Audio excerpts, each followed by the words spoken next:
Hello. Hello. Okay, we're on both of them now. I'm home so I can use both devices. Although I might mess my cameras up in a minute because I have to grab some makeup that's right behind my ring light.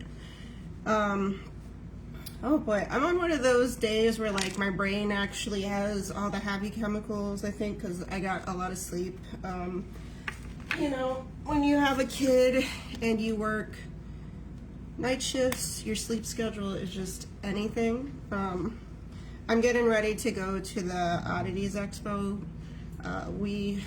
My friend and I got tickets, and we were planning to go yesterday because I was anticipating that there would be Veg Fest tomorrow, but they actually did it in July, and since I had to cancel my vacation because we were sick and my dad was getting another heart procedure, I get to go to Veg Fest and I get to go to this. But we rescheduled for today because my friend was doing something else. It just made more sense because I worked Friday night all night into Saturday morning. So that was, I told my friend I'm like really proud of myself because I'm such a rigid person. I hate changing plans. I have a lot of triggers around changing plans. So I can talk more about that. I have a robe on because I don't want to get makeup all over my clothes, which is funny because it's like I realize now why you always see drag queens getting dressed up and they have like their long robe on. It's like if you have your clothes on, you don't want to mess your clothes up, and you don't want to put your clothes on over your face after it's done because then it's going to be a mess. So yeah, I'm going to try today. I am a always socks, neurodivergent person. Always long socks. I don't like the feeling of socks around my ankle. It's really sensory displeasing to me. But my friend did get me some Nightmare Before Christmas stuff because, you know, like I'm a Halloween weirdo year round. And they're ankle socks. So I'm going to try them because I'm going to be wearing these shoes today. They're cute. They got little bat wings on them. They're not like the highest quality. They were Amazon shoes, but I don't go to the club every week anymore, so I don't need my shoes to like last forever, ever. I probably wear them about 6 times a year, but I've got on leggings that are a little bit warm because, you know, photosensitivity. This dress I'm wearing is a little hot, but it's cute gothy, so it fits the event. Yeah, so it's funny. I feel like a queen. Not the first time I've been accused of being a drag queen, as I stated earlier in the week. It's funny because it gave me flashbacks to my childhood and like remembering like I had a very fundamentalist upbringing from like 5 to 15, and my mother passed when I was 8. You know, from self-initiated exit from this world, which is maybe one day I'll talk a little bit more about that because I definitely know people in my life who we've had discussions about this recently, but you know, it's a deep topic. It's not like, hey, it's the weekend, I want to talk about that. But it's funny because I remember some better times now, especially now that I've been in therapy and revisiting things from my childhood. But yeah, like to my knowledge, I've been told she was queer in some regard, and she had queer friends. There was like a judge in the town that I grew up in who was well known for being gay, and it was like a big deal, you know, like that was not a thing that people talked about in the town. But it's funny because even though there's like I remember partying and things that my mom did, it's funny because like I remember those places being kind of the more calm places in my childhood. Like I remember this particular house where they had like a fish pond out back, and it was like really relaxing. I don't know, it was just like less stress, more accepting, less rigid, and that's what I've always liked, as I've said before, about like the overlap between the queer communities and like the more goth dark communities. Like we've just always kind of been like hand in hand with each other. Y'all like my dark circles? I'm like big raccoon zombie chick over here today. You know, they say that's genetic. but it definitely gets worse sometimes more than others. I think I'm gonna try, hopefully not break these while I'm taking them out. I have these earrings that are glass, aren't they cute? They're very like Beetlejuice. So yeah, a lot of thoughts going through my head today. And like the main thought that I had, and I figured I'd talk about for all my CPTSD people that are in therapy, work in recovery, is just the idea of like, I always call it head above water. So I've heard other people say it this way too, but I don't remember anyone specifically saying it this way. It just kind of like was the best way for me to describe it. But when I'm going through stress and things in my life, when I've been disassociative in the past, I always feel like I'm like metaphorically drowning, like head underwater, you know? And then some days it's just like magically, like there's a storm passes and all of a sudden you're head above water and you're like, oh my God, I feel like I can breathe. And I don't know how it is for other people who don't struggle with things like that. If you guys have more head above water type of days. It's something I've learned to hold on to. As I've said before, like the only thing in life that I think is constant is change. And so like when stuff just really, really sucks, and trust me, I've written a little bit, but I haven't even like written half of the stuff lately that I've felt on the days that have been really bad. And the weird thing is like a lot of it's built into your nervous system when you're a child of trauma, a person of trauma. It can happen to adults too. But your body gets stressed out over stuff that it doesn't feel proportionate to the event. And some of that comes with being neurodivergent too. And the nice thing now is being a more head above water, less disassociative person is being able to recognize the difference between what are my triggers from CPTSD and what are my triggers from being a neurodivergent person who's getting overstimulated, overwhelmed, burnout. And that's a hard one because when you're used to running on adrenaline and stress all the time and disassociating and like pushing everything down, like you feel like you should be able to do more. So I think that part of what I've been processing lately is that idea that I feel like I used to be able to do so much more, I should be able to do better, like I should, you know, it's that gifted kid thing too of like, oh, you're so smart, like you can do better than this, I know you're better than, you know, like it's not a good internal monologue like that you're having with yourself. So I have to learn to accept that I'm just kind of working through that stuff.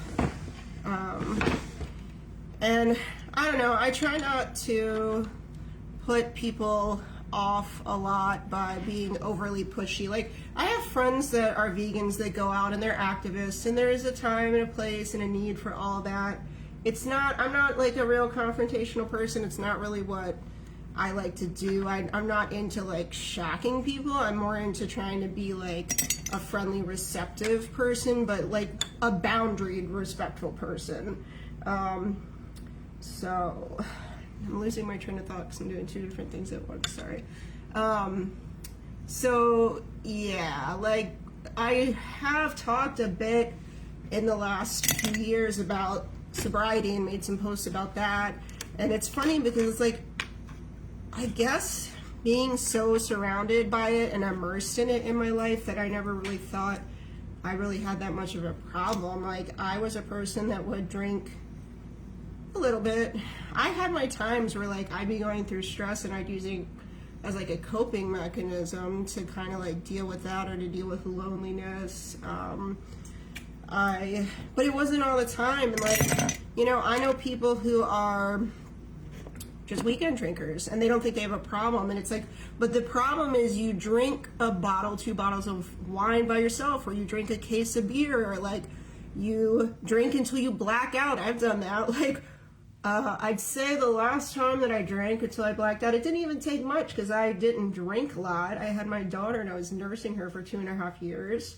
So like I had let me see, like an 8% alcohol cider, and I had about 2.5, 3 of them, and I'm telling you, I woke up next to the toilet, which is embarrassing. Like, nobody wants to talk about that. Nobody thinks that's flattering. Like, that is not what we want to be doing. And it's not like if it didn't have a purpose, we wouldn't be doing it if it didn't serve something for us.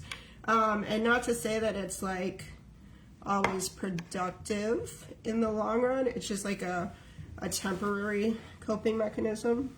I'm going to tell y'all too, I've said this before, I was never taught how to do makeup because I grew up with a man.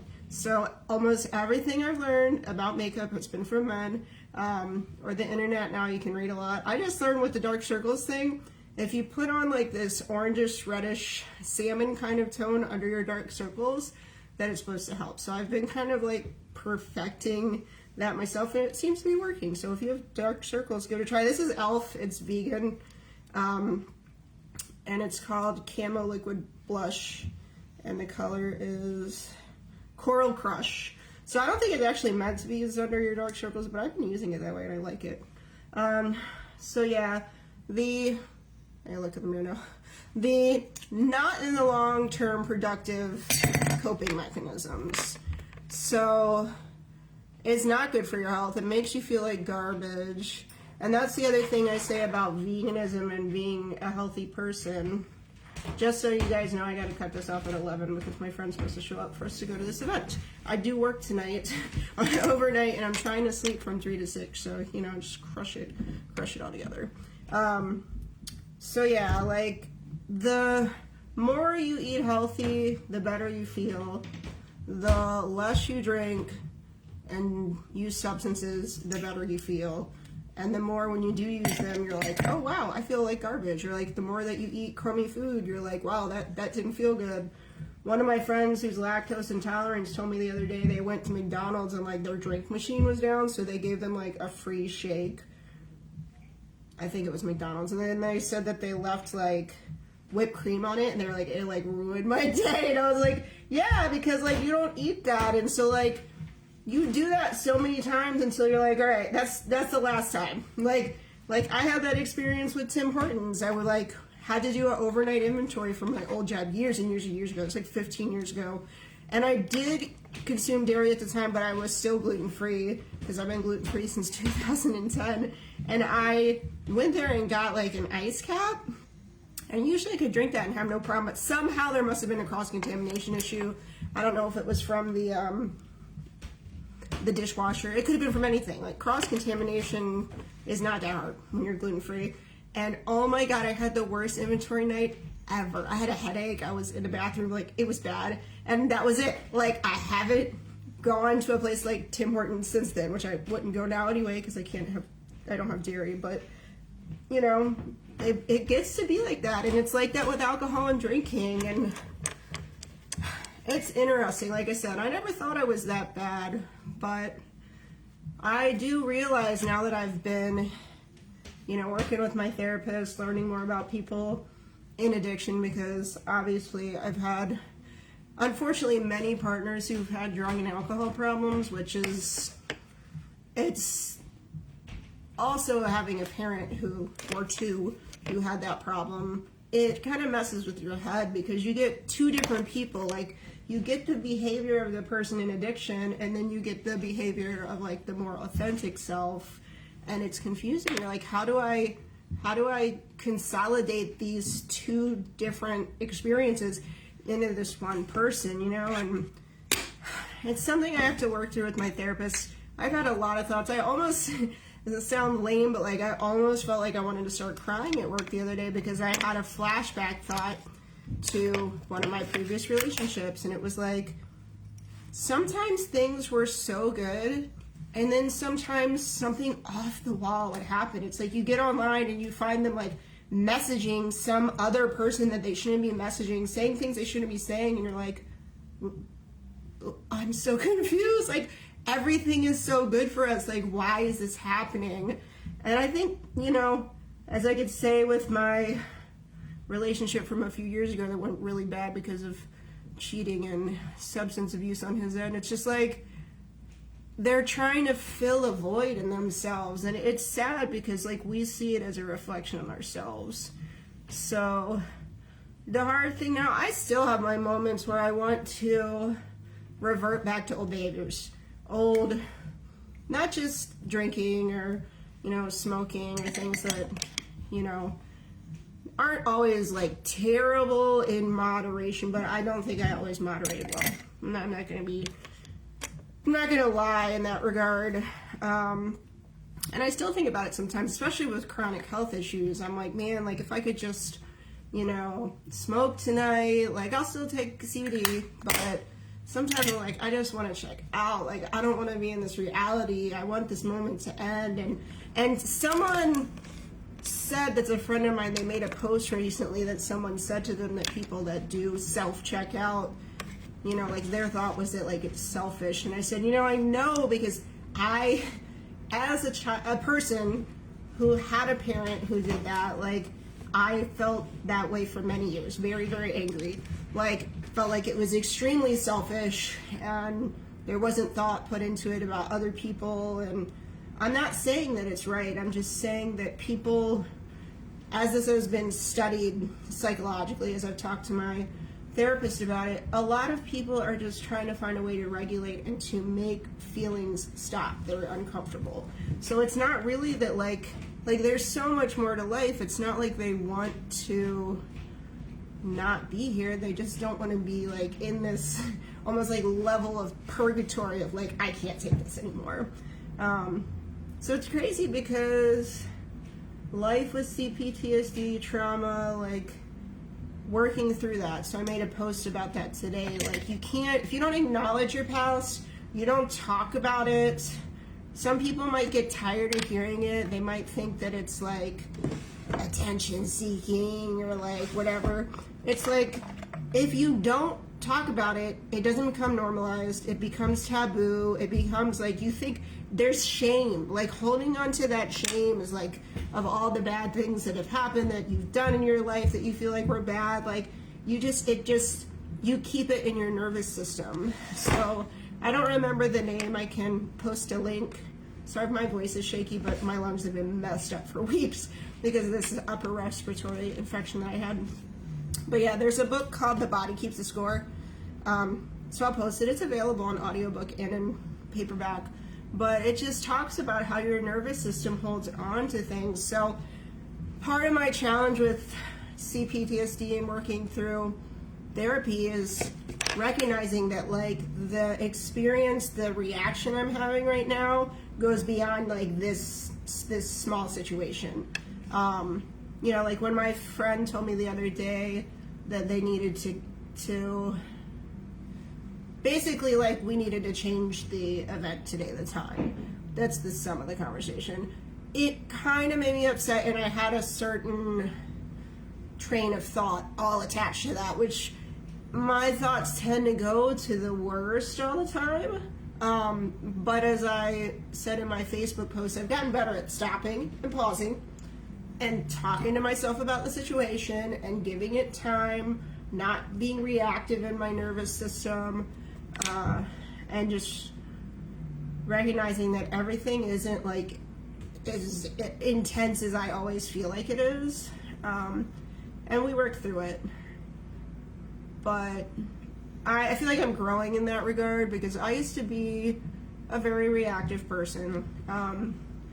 And that's been a fault of mine. It's got me in trouble in relationships, in friendships, in life. And sometimes that reactiveness when it comes to substance and alcohol use, that was a way, like almost like an excuse to like, I'm going to use this substance so that all my inhibitions are down so I can just like vent. Like if I blow up on somebody, it's like, oh, well, I'm sorry, I was drunk. Like, not to say that it's like, that's like a totally conscious thought process you're having at the time, but I think you realize later that it's like, oh, like this was a way to open the door of like what I wanted to say. And that's part of working on codependency, is like when you're a codependent person and a people pleaser, you want to make everyone happy, even to your own detriment. but it just builds up inside of you. Like, you have no boundaries about it. You become extremely resentful, and tired of trying to talk to people about things that you think that they're not listening to you about, which is true sometimes. It's not. But then, like, your thing is realizing you're not going to change those people. Like, the people that you keep having conversations with, whether they have nice things to say or not, their behavior is totally telling you everything about what their intentions in life are.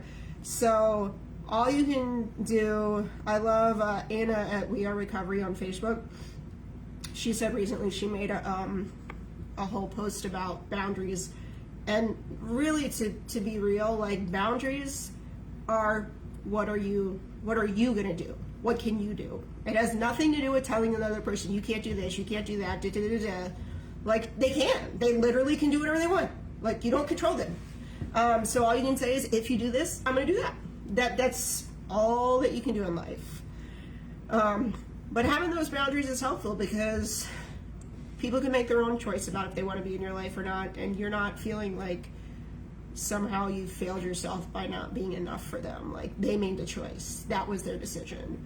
So, so I've definitely had some rougher moments. I'm all full of snot right now, sorry. It's been a fun year of sickness. I can't wait for this to be over. It feels like it will never be over.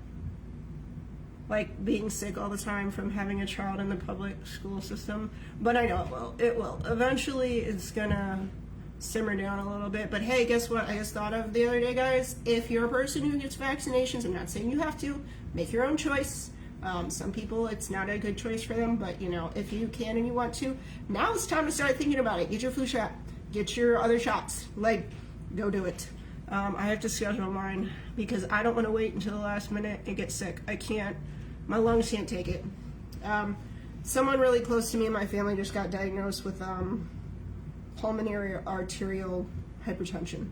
And I don't know how much genetic component there is, but, you know, I still have to find another pulmonary specialist because this last dude, if you saw my Facebook post, was an a-hole. And I've had to let myself calm down and decompress from the trauma of that situation in order to call up the office and be like, look, I'm not going to this doctor again because he's a jerk. So get your stuff, deal with your stuff. Every day is not great. I have had some, not gonna lie, I've had some days that I've just spent like the whole day in bed. And I feel, to me, as a person who measures myself off of productivity, it's like, I hate to be this extreme about it, but it's like I feel like a loser because I'm like, I haven't done anything. I laid in bed all day. Like, I have all these things I need to do. And like, but it's like, the dishes will still be there. The clothes are still going to be there. Like, if you don't have your kid for that day, it's fine. Like, stay in bed, decompress, let your nervous system relax. Like, teach yourself that everything doesn't have to be high stress all the time. You kind of have to untrain yourself from this like hyper-vigilant state that your body has lived in. And today is a perfect example of I need to get out and adult. It's so bad. Someone asked me the other day, they looked at me and they were like, are you okay? And I was like, no, like, not really, because all I do is parenting things. And I love my kid, don't get me wrong, I'm super happy to have that opportunity. If y'all have watched my other videos, you know I had infertility issues. I know I had a traumatic birth. It was something. And I love my kid, and actually I see a lot of people complain about children and make jokes about it, but like, my kid has actually been not bad so far because like, I don't demand to my child, and maybe that's a neurodivergent thing, but I give my kid choices. I'm not going to live in this military household where it's like my way and that's it. So maybe y'all should, I'm not trying to judge, but sometimes I think that like the approach that people have to children is like, you could switch it up a little, maybe learn about the brain and the nervous system and neurochemicals and feed your child, and, you know, like, don't take them to the grocery store and say, hey, like, you know, there's a store surrounded by food, but you can't have any of it. Like, I don't know why people do the things they do to their children. But yeah, like I said to my friend, I was like, I have not had any adult interaction outside of work. And you know, I work with like 4 people in overnight, and they're great, but sometimes we have to work. We have to actually work and get stuff done and focus and like bust it. We work really hard. Everybody's been tired. Everybody got sick at work, and we were just like, sometimes I remember one night when we all literally were like standing there and falling asleep. We're like, you're standing up and your eyes are closing and you're like, oh, okay. It's not always like that, but when you've been sick and you're getting over that, we're all struggling. But we're about to have one of our people, I think, come back that's been out on leave. So hopefully that gives us a little bit of a reprise from that. But this is why they always say self-care. Like you have to, I'm so glad my hair kind of looks like it worked out. It's, it's been a week. Self-care. You have to get out. You have to go do things. You can't just like, this is, I think, what I want to talk to my therapist about at the next appointment is like those aspects of yourself, those different facets of your personality, like, you know, the inner child, the adult, the parent, like you have to acknowledge all of them. I'll show you guys my dress. This is the one I modified. So like I said, it's kind of hot. It's got a batty collar. It's fun. So we'll see. My cameras are not, I'm telling y'all, don't ever look at yourself in the camera and think that's how you actually look, because it's not. the lenses on these things will give you dysmorphia. Yeah, so what was I saying? Yeah, you have to take time. You have to cater to the other parts of your personality or you're going to go nuts. And they're kind of, it's like they'll be knocking on the door at you like, hey, you haven't had any playtime, like you haven't had any adult conversations, like you haven't left your house and done anything but clean dishes, like you lay in bed all day, you know, like you and 2 really good things I'll leave us with that I posted about this week. One was me doing my hair the other day, doing all this and being like, why do I do this? Why am I putting on makeup? Why am I looking nice? You know, and to be honest, it was some days I don't care. Because I'm not trying to get anybody's attention or care what they think. I'm just tired and whatever. And y'all do you. If you want to do it, do it. If you don't want to do it, don't do it. But, you know, there was kind of someone that I was like, oh, I hope they notice that. I hope I look cute. And then, so they did say something to me, and that made me feel good. Because I was like, okay, I'm not, like, trying to look nice for nothing. People do notice. And the other one was when I got asked by somebody, like, how I felt. Like, are you okay? And I was like, no, not really. But, like, that's important. We can't just hold it in and think that nobody cares and no one wants to talk. And, like, I recognize I love going to therapy. It's helped me a lot. I value it a lot. But I can't make my 1 hour visit every 2 weeks with my therapist the only time that I talk to anybody about anything. You know, it's just not, it's not enough. It's not enough. So I have to be mindful to, as I said before, as a person with borderline traits, I used to put everything into one person, and like they had to be my whole social connection, and like it's a lot of weight to put on one person. So it's like I spread it out now, but don't hold it all in and think that nobody cares or that it's stupid or that you're being a baby or like, you know, like talk to people. They understand. Learn to recognize with people like when they have a little extra, you know, energy, and they you know, ask, is it like, are you okay if I talk to you, whatever, do you have the bandwidth for it right now? But don't hold it in, because getting it off your chest, being authentic, that's, y'all gonna laugh, I probably look like a BS post that I made earlier on Instagram, but I said, show your likes grid. And the reason I did it is because I thought earlier, I was like, this is like such an opportunity for us to be authentic with each other, because sometimes you'll see some of the likes that your friends made, but you don't see like, it's not like back in the day, remember when they had the Facebook sidebar and it was showing everything that that people liked? And I remember I was dating a guy at the time, and I'm seeing him like all these other girls, like almost no clothes and sexy posts and stuff, and I was just like, okay. Like, I don't know how much authenticity we should demand in the world, but I think we benefit from more of it, because you know, like when I had that conversation with the person the other day that I told that I didn't feel good, it made me, like, they bounced back on me with their own experiences and all the stuff they're going on with, and I was just like, okay, like, I'm not the only one with problems. I'm not like some freak with problems that like everybody else's life is wonderful.